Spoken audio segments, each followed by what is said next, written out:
변호사님, 뇌수막종은 암인가요? 라는 질문을 받으면 어떻게 답하실 것 같아요? 좋은 질문이야. 뇌수막종은 암이라고 단정하긴 좀 어려울 것 같아.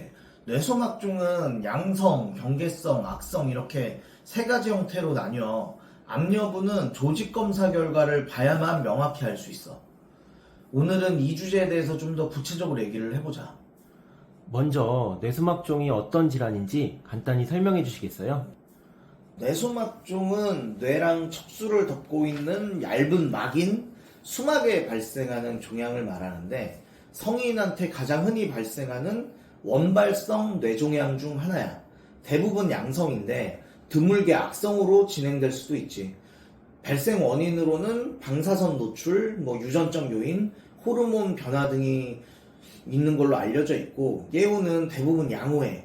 하지만 비정형이거나 악성인 경우에는 예후가 불량할 수도 있지. 그렇다면 뇌수막종이 보험금 분쟁으로 이어지는 이유는 무엇일까요? 크게 네 가지 이유가 있어. 하나씩 살펴보자. 네, 첫 번째는요. 첫 번째는 가입 시점에 따른 논란. 자, 예를 들어 양성 뇌수막종이라 하더라도 다발성으로 발생을 하면 다발성 수막종 또는 수막종증으로 불리는데, 과거 분류 기준에서는 이거를 경계성 종양으로 볼 여지가 있었어. 가입 시점에 따라 이 분류를 근거로 보험금 청구가 가능하지. 두 번째는요. 두 번째는 유전적 특성과 관련한 논란이야. 최근 뇌종양 분류에서 유전자 검사가 중요하게 다뤄지고 있는데, 유전자 검사 결과에 따라 일부 뇌수막종은 WHO 분류에서 그레이드 3 이상의 악성으로 상향될 수 있어. 이런 경우를 근거로 암보험금을 청구할 수 있는 가능성이 생기는 거지. 세 번째는요. 세 번째는 진단서상의 코드 오류야. 조직검사 결과값에 따라 진단 코드를 부여하는 것이 일반적인 원칙인데, 임상의사가 병리 전문의가 아니기 때문에 잘못된 코드를 부여하는 경우가 종종 있지. 이런 실수로 보험가입자가 피해를 보기도 하고. 마지막으로 네 번째는요. 네 번째는 조직검사를 시행하지 않은 경우야.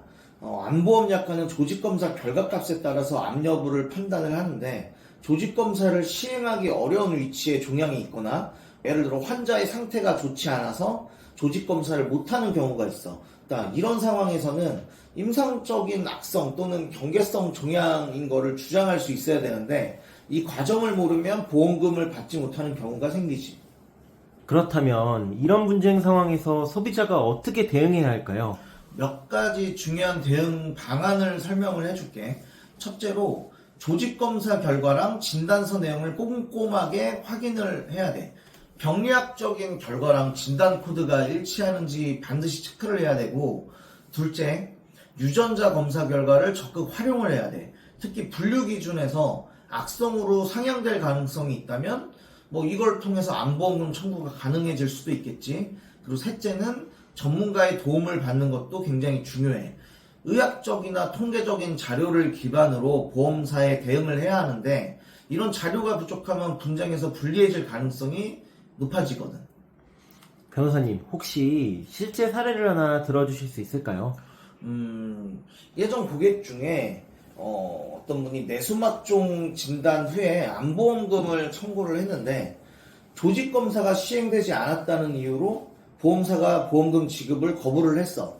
그런데 이분은 추가로 유전자 검사랑 임상적인 소견서를 제출을 했고, 결국에는 경계성 종양으로 인정을 받아서 일부의 보험금을 받을 수가 있었어. 그런데 이 경우에도 전문가의 도움 없이 혼자서 진행을 하셨다면 쉽지 않았을 거라고 생각이 들고. 오늘 이야기를 들으니 뇌수막종과 관련된 보험금 분쟁이 단순하지 않다는 걸 알게 되었어요. 마지막으로 시청자분들께 조언을 해주신다면요? 첫째로 조직검사와 유전자 검사를 꼭 받아야 돼.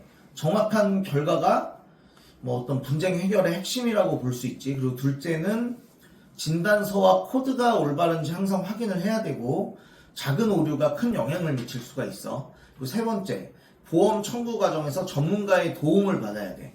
의료나 법률 전문가가 분쟁 해결에 큰 차이를 만들 수가 있지. 오늘도 정말 유익한 이야기 감사합니다. 변호사님, 많은 분들에게 큰 도움이 될 것 같아요. 고마워. 다들 이런 분쟁에서도 희망 잃지 않고 끝까지 대응하셨으면 좋겠어.